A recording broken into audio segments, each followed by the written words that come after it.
Good afternoon and welcome to another video. So on Sunday, I mentioned that I was going to be kind of splitting up the win, 31-16 win over Mississippi State into two videos. One would be about offense, which was on Sunday, and one would be about defense, which is today. So I do my videos every Sunday and Wednesday, unless I feel that I need to talk about something on a different day. But today's gonna be about defense and what an incredible performance by our defense. First half was definitely not as good as the second half. You kept Mississippi State to 3 points in the second half, which was just incredible. Yes, Mississippi State did have a couple drops, incomplete passes here and there. It is part of football. We did catch a break, got lucky on some of those drops, but. So yeah, Mississippi State, it just closed out in the second half, and just an incredible performance by our defense. I mean, Harold Perkins, Baskerville, Jay Ward, BJ Ojolari, just insane performances. Those guys did really good. So I'm just gonna kind of go over the players, their tackles, etc. Start off with. So Jay Ward had 11 tackles, 1.5 tackles for loss. Baskerville had 8 tackles, none for loss. Harold Perkins 5 tackles, 1.5 sacks, 1.5 tackles for loss. Major Burns 5 tackles, and then he had a half a tackle for loss. BJ Ojolari, 4 tackles, 1.5 sacks, 2.5 tackles for loss. I mean, just really good, and this gives you hope, especially if you're an LSU fan. LSU for years up until 2019, we were really known for just having a really good defense and letting our offense kind of get a touchdown here and there, right? So it's almost like a repeat of that. Our defense did so phenomenal, and our offense kind of underperformed. Underperformed at least in the first half. You saw our offense come more alive in the second half, and which was good. You need that, but so Harold Perkins and Baskerville just really came alive in this game. They're your two best linebackers, in my opinion. They really are they're just insane. I mean, the level of talent they have is outrageous. Harold Perkins, a freshman, and he's just making tackle after tackle after tackle, and he really got in there. Especially in the second half. BJ Ojolari, he's just the player you need. I mean, when you're rushing 4 at times and they're blocking 5 or 6, and he's still getting in there, he's just a really talented player and a guy you need, and a guy who's going to make big stops against big teams other than Mississippi State, right? Tennessee, Alabama, Florida. You got Auburn coming up next week, and he's a player that's gonna make some big plays. So Jay Ward being the star player with 11 tackles and almost 2 tackles for loss, freaking insane. Good coverage. Major Burns also all game good coverage, and that's what you need. So we're going to kind of do a little bit of a play-by-play. I'm going to skip around some plays. So Mississippi State scores on the first drive, and it's kind of like a punch in the face. If you're in the stadium like I was, and you're sitting by people, you're like, oh, crap. Let's just hope this is not another rerun of the Florida State game. It kind of spooks you out. So it's 4th and 1. Mississippi State's on their own 22-yard line. They convert, get the 4th down. if I'm the coach, I'm not going for it on fourth down. Ballsy play by Mike Leach to say, hey, we're going to go for it. They get it. They get a pitch for a first down. First and 10, offside defense, first and 5. LSU needs to stop. I think we had 2 offsides that just don't need to happen. That's just giving the offense, in this case, Mississippi State's offense, yards that they don't need. You want to stop that as much as possible. So Will Rogers throws for Thomas.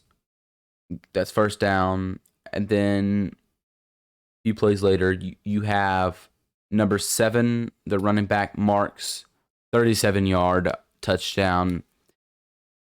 He just made a good play. Burns missed the tackle. So Mississippi State was on the left hash. They ran it to the left on the left hash. Didn't have much room. Ojulari comes in, and Major Burns comes to the left on the outside. Major Burns has a tackle, misses it. 37-yard touchdown for a run. This was not a pass. This was a run. So going in, I think I called this on the last Wednesday. I said Mississippi State's going to run the ball more than you expect because they're going to do what you're not expecting. They're known for passing. They're going to run the ball here and there, and they did, and it resulted in a touchdown. And there was another run that I'm going to get to that, even though it wasn't a touchdown, it results on getting to LSU's 13-yard line, then passing for a touchdown.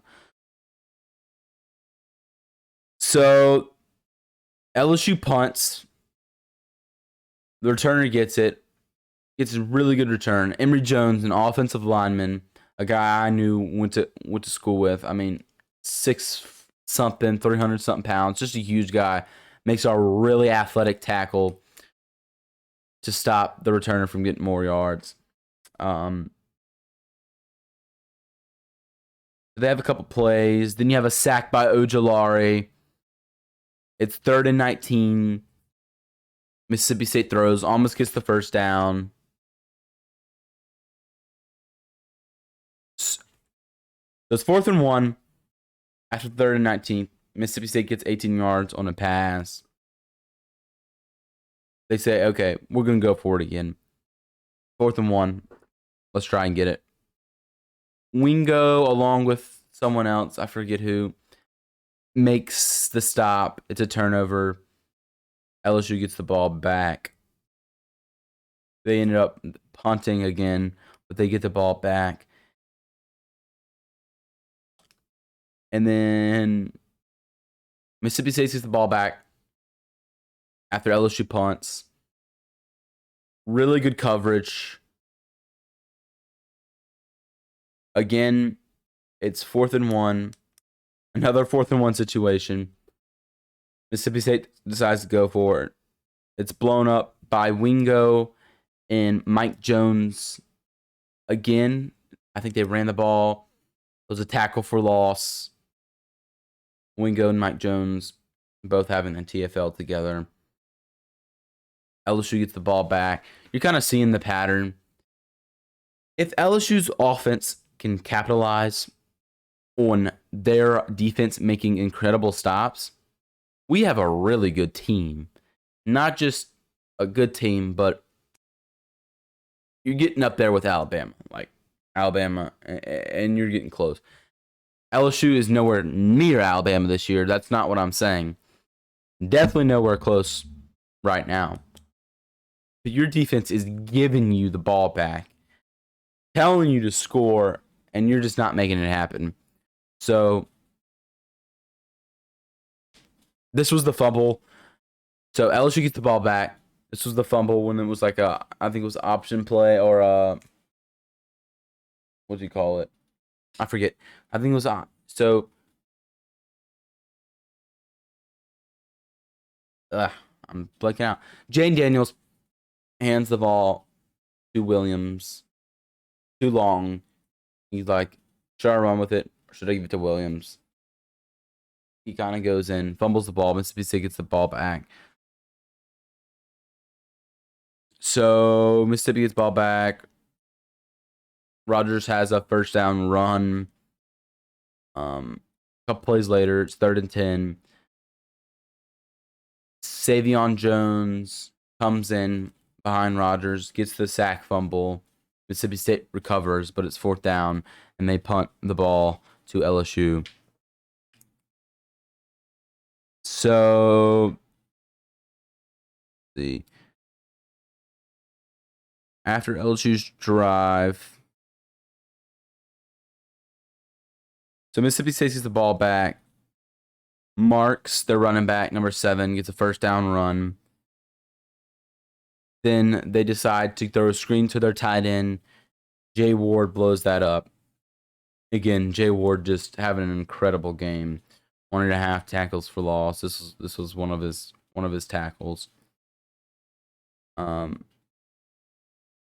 So then it's 2nd down. Harold Perkins gets a sack. Then it's 3rd and 23. I mean, just as see a freshman like Harold Perkins already just playing insane out of his mind. And this is SEC play too. This is your first SEC game against a good passing Mississippi State offense, and Harold Perkins is coming up with these tackles and sacks. It's just insane. And then 3rd and 23, Baskerville and Ojolari both get a tackle for loss. They tackle together, I think. So you have that. I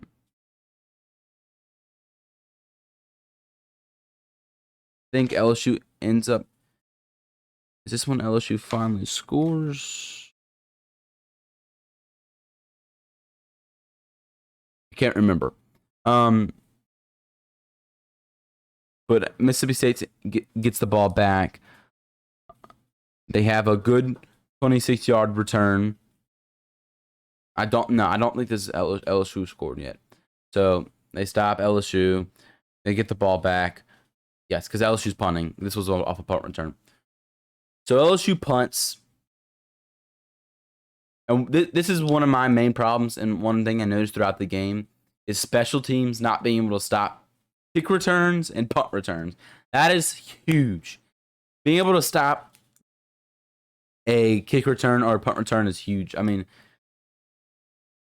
if their kick returner is getting 26 yards here and there, sometimes more, I mean that's a lot of field position. Plus, if you're punting, say on your own 10 or whatever, and you hit a short punt and then they get 26 yards, it's just not good, right? It's not a good recipe, and it's something LSU needs to work on a lot, because if you let a better team do this, say a team like Tennessee, who you're playing in 3 weeks, they're going to kill you. I'm not worried about New Mexico. So usually I kind of talk about the team going into the weekend. New Mexico is not a threat. They're a little better than Southern, but they're not a threat for me. It's not something I'm worried about. So I gotta speed this up. I gotta go in a few minutes. So their running back Johnson gets a 35-yard run. They're on the 13. LSU's 13, and then Richardson was on coverage. Couldn't find the ball, and the receiver Thomas caught it in the end zone for a touchdown. This would be Mississippi State's last touchdown of the game, and they would only get 3 points after this in the second half. So Mississippi State scores 13 in the first half. LSU scores 7.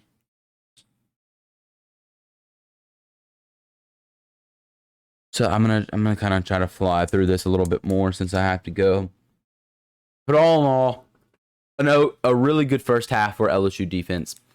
Your offense is not performing how you like them to, but you're still making big plays, and you still have that motivation to go forward, which is good because a lot of teams other than LSU, when they see their offense, and I've seen LSU teams in the past before kind of give up when their offense isn't making anything happen. This defense stayed in the game. They kept Mississippi State's air raid offense to 13 in the first half, with their offense, with LSU offense only scoring 7. So I'm gonna kind of, I have a lot more notes, but I'm gonna kind of run through this. Let's see.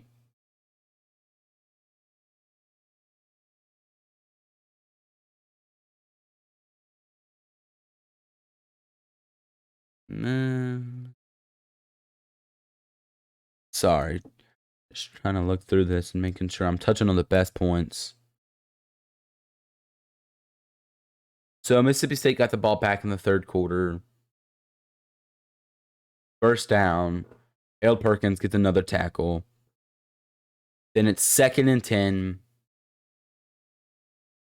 So I think Harold Perkins almost got a TFL, but it was close to the line of scrimmage.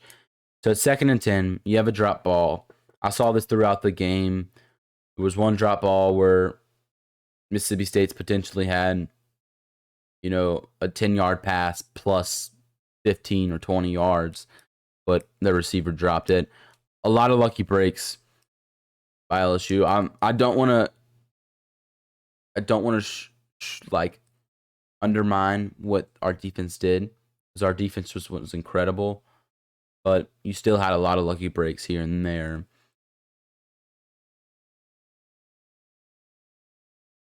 So that's what I talked about. LSU gets the ball back.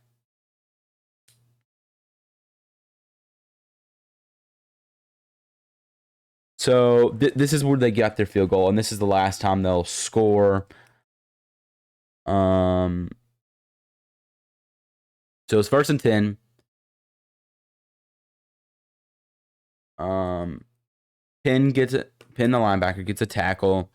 We didn't really see that much from him throughout the game. Penn is more of a linebacker you put in there to stop the run. Obviously, Mississippi State doesn't run that much, so you didn't see much of him. Ra Thomas, one of their star receivers, at least in my opinion, throughout the whole game, gets the first down. 1st and 10. Major Burns makes another breakup. He did very good. His coverage was just all you could ask for. 2nd and 10, incomplete. 3rd and 10, you have a little screen. First down. Then 1st and 10, Jay Ward gets your tackle for a loss. Again, another DFL for Jay Ward.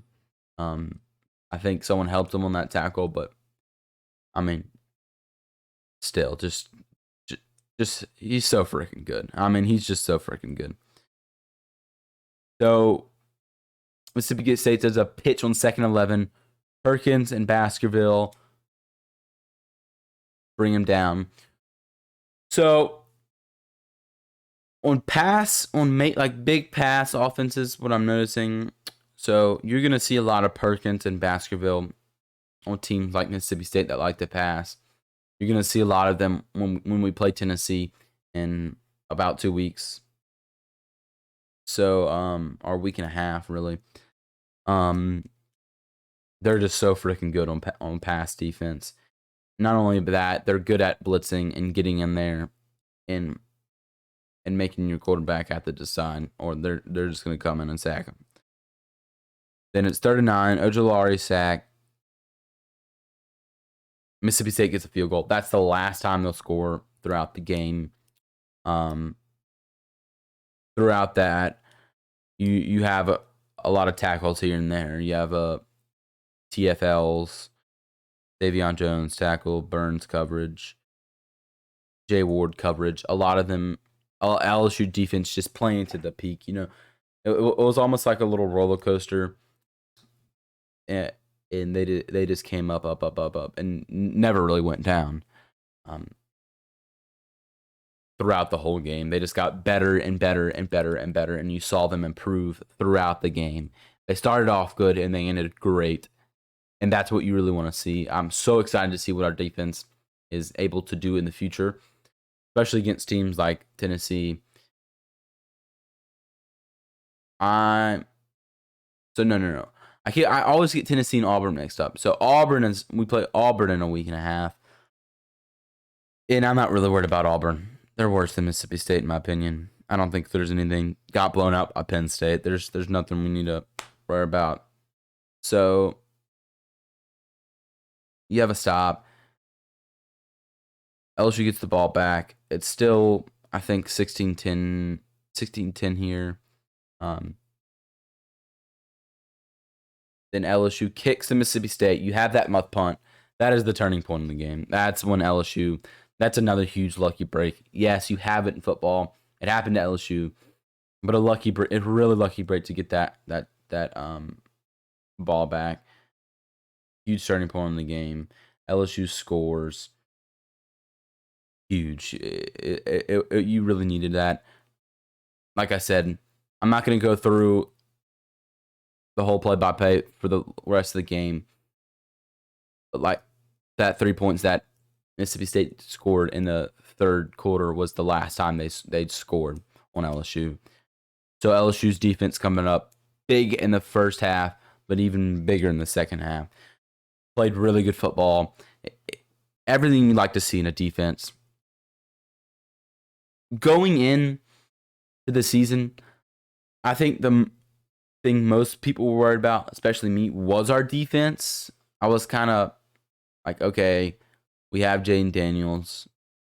A lot of good word coming from people about him. We have so many good wide receivers. We'll be fine. And that's the thing that worries us now is the offense. Like, what can our offense do to help our defense? The defense, we're not as much as worried for anymore, especially after that performance on Mississippi State. And yes, it's a Mississippi State. Obviously not the best team in the SEC, but still a huge win and huge improvement. And I think you'll see our offense getting more and more comfortable as we go along and play more teams. And you'll see Jaden Daniels calming down, making the passes he needs to make, and running when he needs to run, and finding that balance like Brian Kelly says he needs to find. He needs to find a balance between passing and whenever he needs to scramble. And I think he's going to find that balance, and he's going to be a threat to the whole SEC. That's it for this episode. So, defense comes up huge. It's what we wanted. It's what we got. And let's hope our offense can be on par with them. LSU wins 31-16. You play New Mexico. You're going to win that game. You go beat Auburn 2-0 in the SEC. 4-1. And you play Tennessee. Tennessee's going to be your first big game, and a game I'm going to continue to bring up and allude to throughout a few episodes before we get to the actual game. So thank you for watching. A little bit of a shorter video. Had a very busy week. I hope you enjoyed this episode. As I've said in previous episodes, I'm trying to get better and better at this. So please share, like, subscribe, do whatever you got to do. And thank you for watching and supporting. And go Tigers.